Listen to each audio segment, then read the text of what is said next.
Mesdames, Messieurs, bonsoir et bienvenue dans l'émission Connaissance. Comme tous les mardis à 20h30, vous avez tous les temps et toutes les occasions possibles de découvrir, d'apprendre et même de vous remémorer de bien de choses que vous avez oubliées. Ce soir, nous allons vers une maison de communication, une maison où nous allons découvrir bien des choses, non seulement la communication, c'est la maison Matisse Multimédia. Et nous allons découvrir c'est quoi Matisse, Matisse œuvre dans quoi. Et à côté de Matisse, il y a son patron que nous allons devoir approcher, qui a accepté de nous recevoir et qui nous a ouvert les portes afin que nous puissions aussi un peu parler de lui. En fait, vous aurez à découvrir les profils d'un jeune manager émergent. Lui, c'est M. Serge Moulumba. Il est donc avec nous sur ce plateau Malaika Télévision, à qui nous disons bonjour. Bonjour, Voilà, King Lopez. Bonsoir, parce qu'il est 20h. Monsieur Moulumba, parlez-nous un peu de Matisse Multimédia sans tarder, parce que c'est vous qui en êtes le patron et je crois que vous êtes la bouche autorisée pour nous dire plus. Oui, Lopez, comme vous l'avez dit, Matisse Média et Communication, c'est un cabinet conseil en communication stratégique et lobbying. Donc c'est le tout premier cabinet conseil en communication que nous avons pu implanter ici à Lubumbashi et dont le siège était à Pretoria depuis 2006. Mais depuis 2009, nous avons commencé à pouvoir l'implanter. Mais c'est exactement vers 2010 que nous avons vraiment décidé de travailler en communication stratégique et lobbying pour la province du Katanga et donc la RDC aussi. D'où est venue cette idée? Parce qu'il n'y en a pas trop à Lubumbashi. Je ne pense pas qu'il y en ait deux d'ailleurs. Non, en fait, c'est le seul cabinet conseil en communication. On n'est pas confondre avec des maisons de production ou de marketing. Parce que la particularité pour nous, c'est que nous donnons des conseils aux entreprises, aux hommes d'affaires, aux politiques, aux organisations, au gouvernement, pour en fait les aider à soigner leur image de marque. Et une fois que le conseil stratégique est donné pour atteindre un but bien précis dans l'objectif même de l'entreprise ou de la personne, eh bien nous pourrons aussi réaliser quelques documents qui vont pouvoir appuyer documents audiovisuels ou presse écrite et qui vont appuyer un peu l'objectif poursuivi par l'entreprise. Et donc, comme vous l'avez dit, c'est une grande première d'abord ici, à Lubumbashi, et l'idée est venue du besoin, parce qu'on a vu qu'il y avait beaucoup d'entreprises ici au niveau de Lubumbashi, beaucoup d'hommes d'affaires qui avaient besoin de soigner leur image de marque, l'image de marque de leurs entreprises, pouvoir mieux communiquer pour rentabiliser leur société. Alors nous avons dit que le besoin était là, pourquoi ne pas mettre ce cabinet qui a aidé beaucoup d'entreprises, qui a aidé beaucoup de personnes à pouvoir émerger dans leurs affaires, parce qu'on dit aujourd'hui, manager une entreprise, manager une province ou un ministère, c'est d'abord pouvoir communiquer. Et donc manager, je définis comme étant pouvoir et savoir communiquer. Et donc, ce besoin s'est fait sentir ici au niveau de Lubumbashi et il se fait sentir aussi dans tout le pays, où les gens ont compris qu'aujourd'hui, si vous voulez amener vos affaires à un succès, il faut pouvoir communiquer et savoir bien communiquer. Et pour communiquer, il y a aussi des supports de communication que Matisse est en train de faire en corporate et en haute définition. Voilà. Vous avez commencé en Afrique du Sud. Et tout de suite, vous avez compris que les besoins étaient plus pressants ici à Lubumbashi. Vous êtes venu. Mais quelles sont vos réalisations en Afrique du Sud? En Afrique du Sud, là, nous réalisons quelques petits films pour les entreprises au niveau d'Afrique du Sud qui veulent comprendre c'est quoi le Congo, c'est quoi le Katanga pour pouvoir venir investir. Et donc, la principale chose que nous sommes en train de faire en Afrique du Sud, c'est donner l'information qu'il faut aux investisseurs sud-africains pour venir investir au Congo, investir à Lubumbashi, investir dans le Katanga. Ça, c'est le premier focus. Donc, deuxième focus, c'est aussi des conseils des personnes quand ils veulent venir. Bon, moi, je veux aller au Katanga, je veux aller au Congo. Que faut-il faire pour que je puisse mettre mes affaires là-bas? Et donc, notre cabinet essaie d'aider les gens dans ce sens-là. Parlez-nous un peu de vos débuts avec Matisse dans la province, parce que déjà, quand on vient avec une innovation, c'est que c'est pas facile d'implanter, c'est pas facile de vrai. En fait, moi, je suis venu à Lubumbashi, je suis revenu en Lubumbashi, en fait, parce que je suis un natif de l'ICASI. J'ai étudié mon école primaire à l'ICASI et mon école secondaire à Kolwezi, à Mutoshi. Et puis après, j'ai fait une partie ici à l'université de Lubumbashi avant l'ITT Mboka. Alors c'est en ce moment-là que j'étais parti hors du pays. Et je suis revenu pour travailler à Kinshasa. Et ce n'est que les dates, je ne m'en souviens pas tellement, mais quelque peu je suis rentré, je crois, en 2008. Là, je suis rentré pour travailler ici à Lubumbashi pour faire une chaîne de télévision. Et après 2009, je suis retourné encore en Afrique du Sud. Et c'est sur appel, en fait, de la province pour faire une investigation au niveau de Congolo. On parlait des minéraux au niveau de Congolo. Il y a des gens qui prenaient des minéraux, en l'occurrence la cassitérite, qui sortaient frauduleusement, qui allaient à l'est du pays.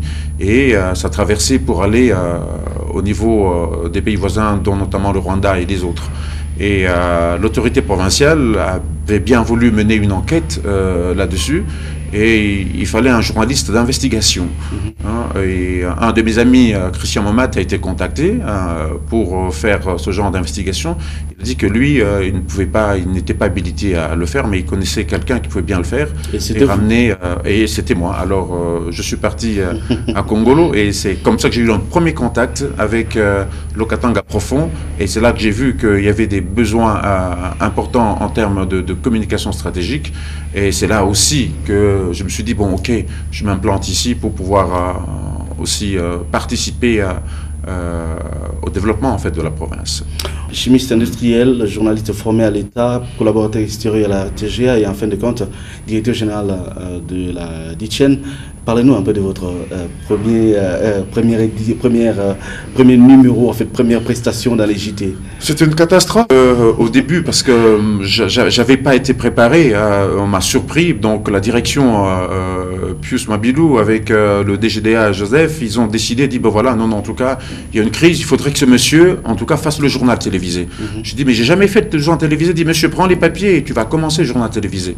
Je dis ok, bon, une veste, et c'est Adrien Vanda que vous avez eu l'honneur aussi de rencontrer, un grand directeur de programme qui était là au niveau de la RTG, et Souquet, un producteur de la RTNC.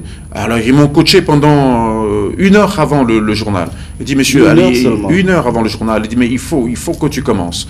Et c'est comme ça que je me suis jeté à l'eau, et dès que je me suis vu sur l'écran, et j'ai paniqué, je me dis mais c'est bien moi là, et c'était le soir, j'ai dit bon bonjour, ou plutôt bonsoir, et mais par après bon j'ai été coaché par l'équipe que je viens d'évoquer, et puis je me suis beaucoup documenté, j'ai regardé les autres comment ils font, et j'avais eu une idole pour moi en la personne de Patrick Poivre d'Arvor, que je suivais de plus près, et c'est comme ça que je suis monté. Mon journal a été un peu aimé aussi quand même déjà. Voilà, on ne sera pas quelque peu aimé, mais c'était vraiment aimé, je rappelle. Monsieur Serge Moulumba, je dois le dire, en fait on n'a pas tout le temps de revenir sur votre parcours, mais quelques faits marquants de l'histoire. Vous avez eu à faire un débat contradictoire entre les deux présidents. Oui, ça c'était en 2006. En 2006, j'ai été contacté d'abord par Jean-Pierre Bemba, alors vice-président de l'Ecofin. Il me suivait à la télévision, il me dira ben, monsieur, est-ce que vous pouvez venir je voudrais m'adresser à la nation, expliquer à la nation quel est mon programme, est-ce que vous pouvez m'aider à le faire? Je l'ai rencontré, il m'a dit bon, comment voulez-vous que je le fasse? Je dis au fond, moi je pense que on va le faire dans un format tout à fait traditionnel. Je prends un journaliste politique, spécialiste en politique, et un autre en économie, et moi-même je modère, et donc vous serez face à 3 journalistes.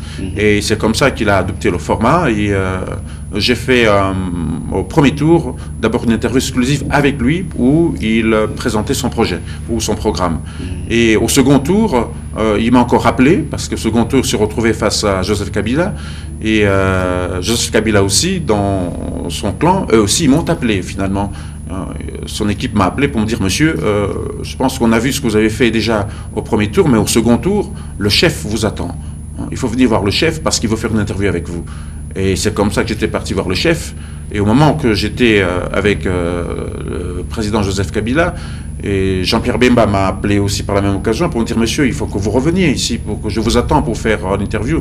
Je dis excellence monsieur le vice-président, attendez que je fasse d'abord avec le président, puis après je reviendrai. C'était comme ça. Donc c'était et c'est comme ça que quand j'ai vu le chef de l'État, Joseph Kabila, il me dira bon, écoute, monsieur Moulumba, j'apprends que vous voulez le vice-président vous cherche pour faire une émission, pour faire une interview avec lui. Je dis bien en effet, quand j'étais dans l'antichambre, il m'a appelé, j'ai dit à votre équipe, il me dit moi je pense que c'est bien que vous allez d'abord faire avec lui, et puis après vous venez de faire avec moi.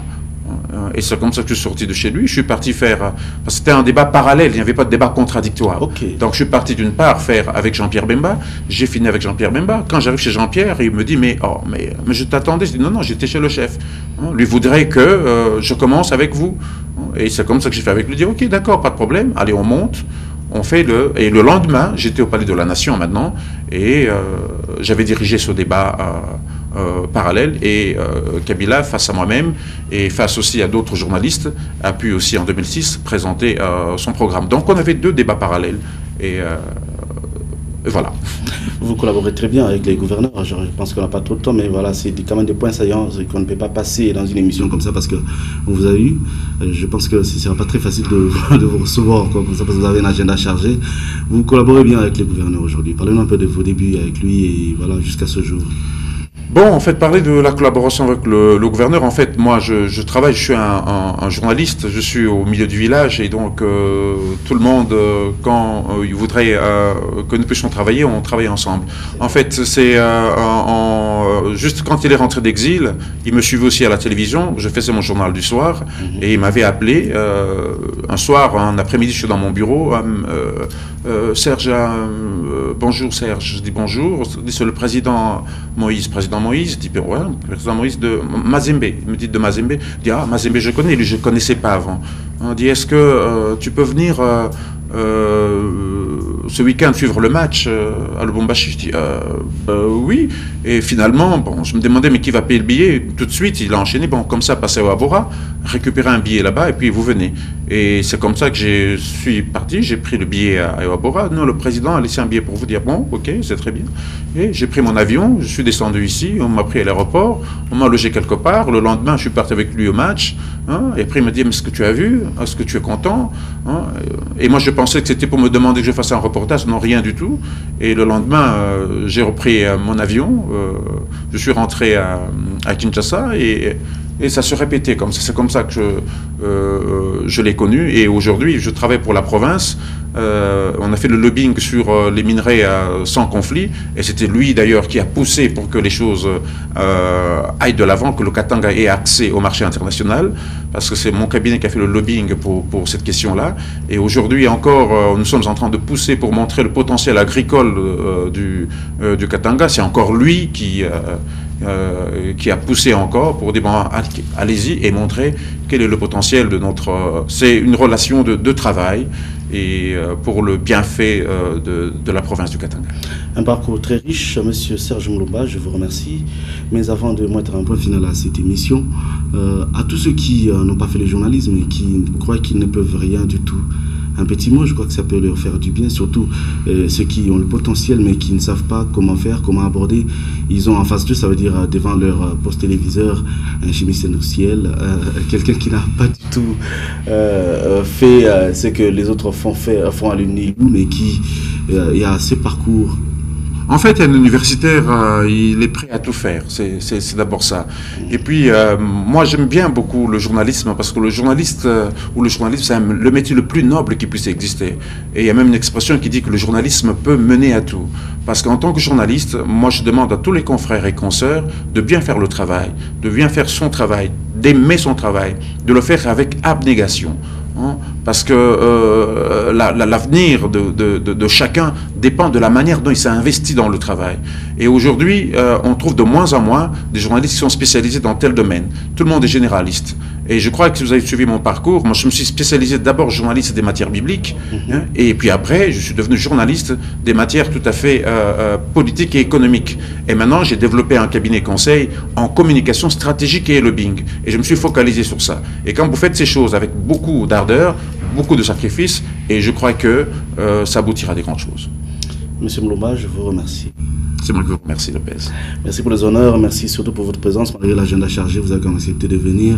Je pense que tous vos poulains sont contents de vous revoir à la télévision après beaucoup de temps. Quand je parle des poulains, je crois que vous comprenez. Bien sûr. Merci d'être venu, monsieur Serge. Merci bien, Lopez. Mesdames, messieurs, merci donc à tous qui avez suivi. C'est un des numéros de l'émission Connaissance. Le temps nous a fait défaut sûrement. Il y a encore 7700 questions à poser, mais une demi-heure a suffi pour que vous puissiez apprendre quand même quelque chose sur Matisse et son patron, Merci donc à vous. Le prochain rendez-vous, c'est donc le mardi de l'autre semaine. Mais ne ratez pas la rediffusion. Déjà, c'est jeudi à 9h30 sur votre télévision. D'ici là, portez-vous bien. Surtout, prenez bien soin de vous. Au revoir.